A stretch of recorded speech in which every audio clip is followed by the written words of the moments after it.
where we left off after the meiosis videos is that we had two gametes. We had a sperm and an egg. Let me draw the sperm. So you had the sperm, and then you had an egg. Maybe I'll do an egg in a different color. That's the egg, and we all know how this story goes.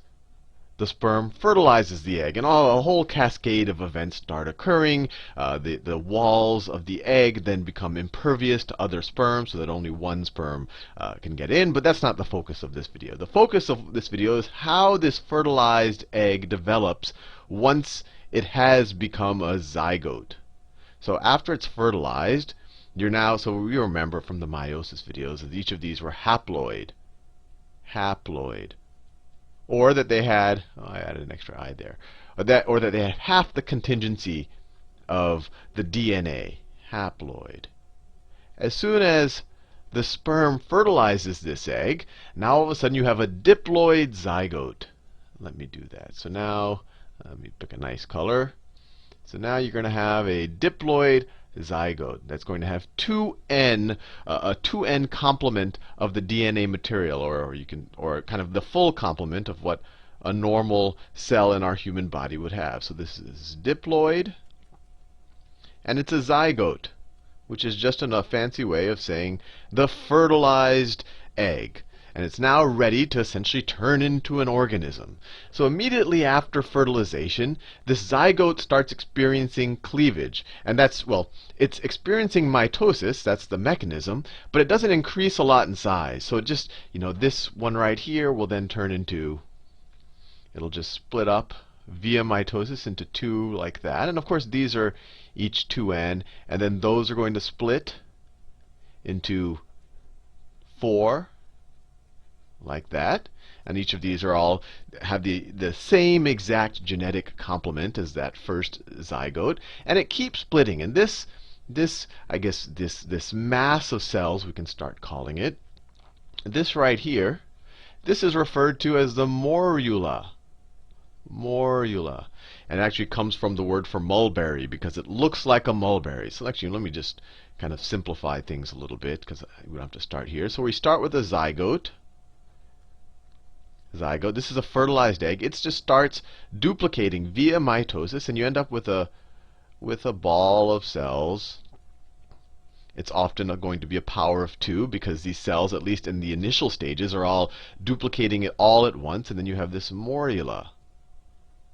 Morula. Now, once the morula gets to about 16 cells or so, and we're talking about 4 or 5 days, this isn't an exact process, they start differentiating a little bit, where the outer cells, and this kind of turns into a sphere. Let me make it a little bit more sphere-like. So it starts differentiating between, let me make some outer cells, and this would be a cross-section of it. It's really going to be look more like a sphere. That's the outer cells. And then you have your inner cells on the inside. These outer cells are going to be called, or are called, the trophoblasts. Let me do a different color. Trophoblast. Let me scroll over. Don't want to go there. And then the inner cells, and this is kind of the crux of what this video is all about. Let me scroll down a little bit. The inner cells, pick a suitable color. The inner cells right there are called the embryoblast. Embryoblast. And then what's going to happen is some fluid's going to start filling in some of this gap between the embryoblast and the trophoblast. So you're going to start having some fluid that comes in there. And so the morula will eventually look like this, where the trophoblast, or the outer membrane, is kind of this huge sphere of cells. And this is all happening as they keep replicating. Mitosis is the mechanism. So now my trophoblast is going to look like that. And then my embryoblast is going to look like this. Sometimes the embryoblast, so this is the embryoblast. Embryoblast. Sometimes it's also called the inner cell mass. So let me write that. Inner cell mass. And this is what's going to turn into the organism. And so just so you know a couple of the labels that are involved here, if we're dealing with a mammalian organism, and we are mammals, we call this thing that the morula turned into, it was a zygote, then a morula, then the cells of the morula started to differentiate into the trophoblast, which are kind of the outside cells, and then the embryoblast. And then you have this space that forms here, and this is just fluid. And it's called the blastocele. Blastocele. A very non-intuitive spelling of the seal part of blastocele. But once this is formed, this is called a blastocyst. That's the entire thing right here. Let me scroll down a little bit. This whole thing is called the blastocyst. And this is the case in humans. Now, it can be a very confusing topic because a lot of times in a lot of books on biology, you'll say, hey, you go from the morula to the blastula or the blastosphere stage. Let me write those words down.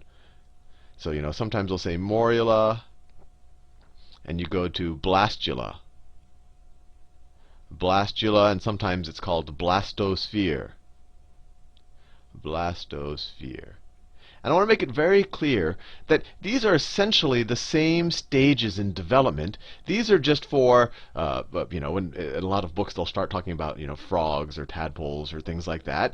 And this applies to them while we're talking about mammals, especially the ones that are closely related to us. The stage is the blastocyst stage. And the real differentiator is when people talk about just blastula and blastospheres, there isn't necessarily this differentiation between these outermost cells and these embryonic or this embryoblast or this inner cell mass here. But since the focus of this video is humans, and really that's where I wanted to start from because that's what we are and that's what's interesting, we're going to focus on the blastocyst. Now, everything I've talked about in this video, it was really to get to this point, because what we have here, these little green cells that I drew right here in the blastocyst, this inner cell mass, this is what will turn into the organism. And you say, okay, Sal, well, if that's the organism, what's all of this, these purple cells out here, this trophoblast out there? That is going to turn into the placenta. And I'll do a future video where in a human it'll turn into a placenta. So let me write that down. It'll turn into the placenta. And I'll do a whole future video about, I guess, how babies are born. And I actually learned a ton about that this past year because a baby was born in our house. But the placenta is really kind of what the embryo develops inside of. And it's the interface between, especially in humans and in mammals, between the developing fetus and its mother. So it kind of is the exchange mechanism that separates their two systems but allows the necessary functions to go on between them. But that's not the focus of this video. The focus of this video is the fact that these cells, which at this point they've differentiated themselves away from the placenta cells, but they still haven't decided what they're going to become. Maybe this cell and its descendants may eventually start becoming part of the nervous system, while these cells right here might become muscle tissue, while these cells right here might become the liver. These cells right here are called embryonic stem cells. And probably the first time in this video you're hearing a term that you might recognize.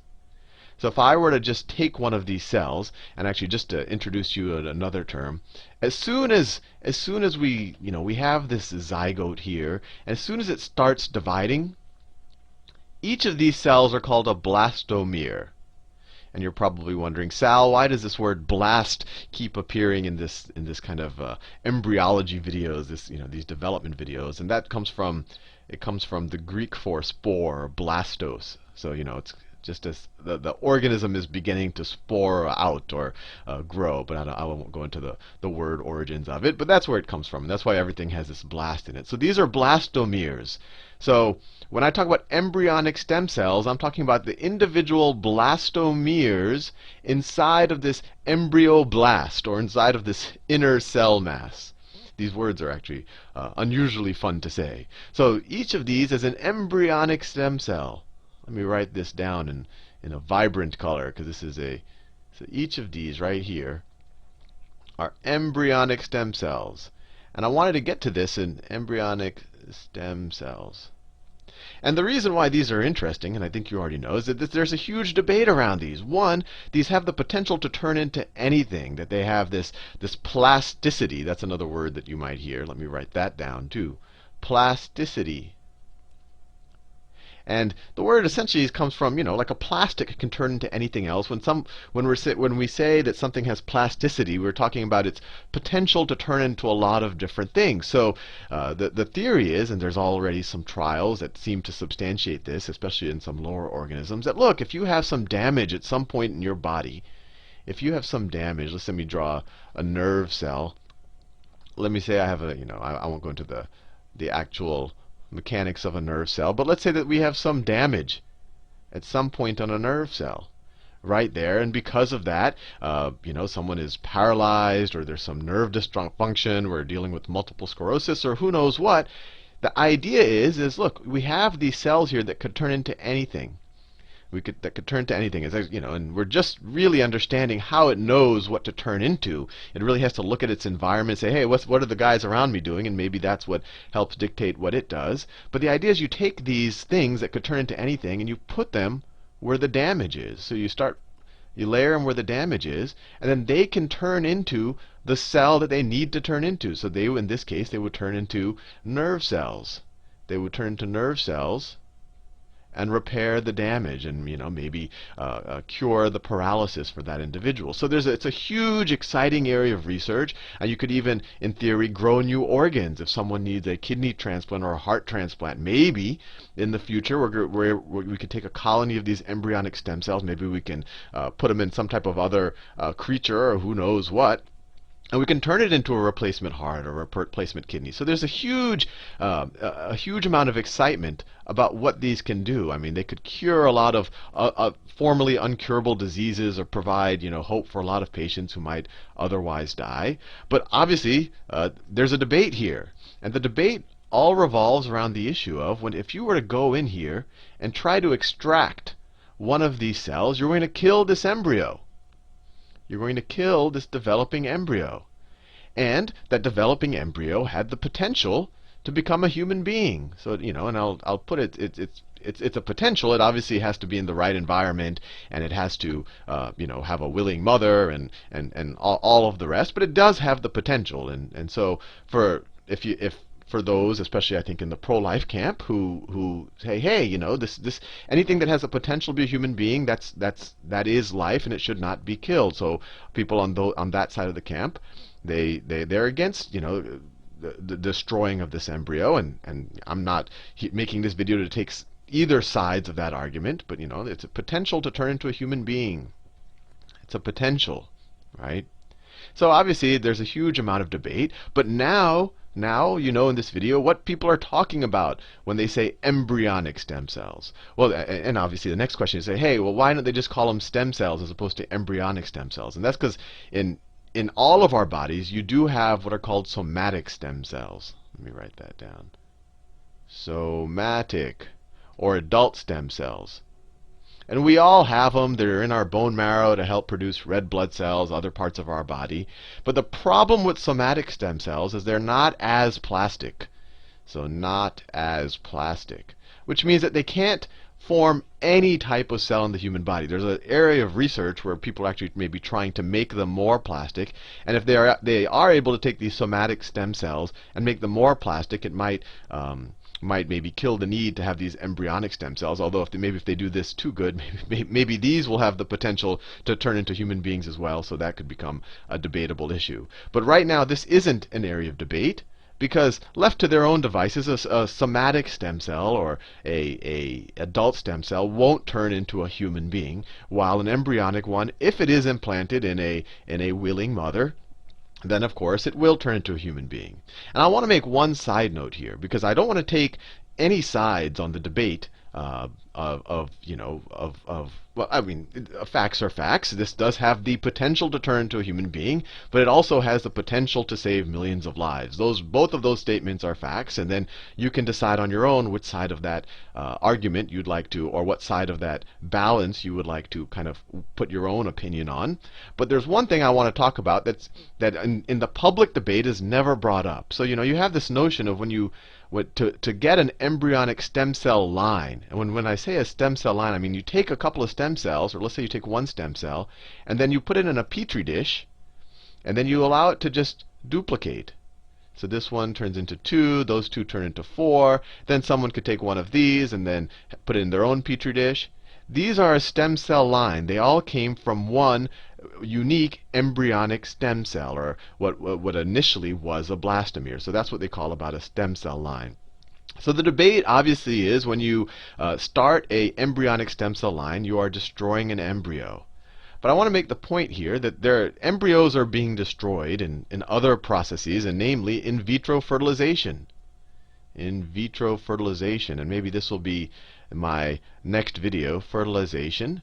And this is just the notion that they take a set of eggs out of a mother. It's usually a couple that's having trouble having a child. And they take a bunch of eggs out of the mother. So let's say they take maybe 10 to 30 eggs out of the mother. They actually perform a surgery, take them out of the ovaries of the mother. And then they fertilize them with semen. Either it might come from the father or a sperm donor. So then all of these become zygotes once they're fertilized with semen. So these all become zygotes, and then they allow them to develop, and they usually allow them to develop to the blastocyst stage. So eventually, all of these turn into blastocysts. They have a blastocele in the center, which is this area of fluid. They have, of course, the embryo, the inner cell mass in them. And what they do is they look at the ones that they deem are healthier, or maybe the ones that are at least just not unhealthy, and they'll take a couple of these and they'll implant these into the mother. So all of this is occurring in a petri dish.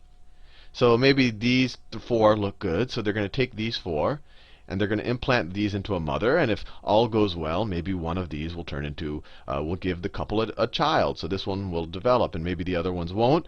But if you've seen John and Kate plus 8, you know that many times they implant a lot of them in there just to increase the probability that you get at least one child. But every now and then they implant 7 or 8, and then you end up with 8 kids. And that's why in vitro fertilization often results in kind of these multiple births or reality television shows on cable. But what do they do with all of these other perfectly, well, I won't say perfectly viable, but these are embryos. They may or may not be perfectly viable, but you have these embryos that have the potential, just like this one right here. These all have the potential to turn into a human being. But most fertility clinics, roughly half of them, they either throw these away, they destroy them, they allow them to die. A lot of these are frozen, but just the process of freezing them kills them, and then thawing them kills them again. So most of these, the process of in vitro fertilization, for every one child that has a potential to develop into a full-fledged human being, you're actually destroying tens of very viable embryos. So at least my take on it is, if you're against, and I generally don't want to take a side on this, but if you are against research that involves embryonic stem cells,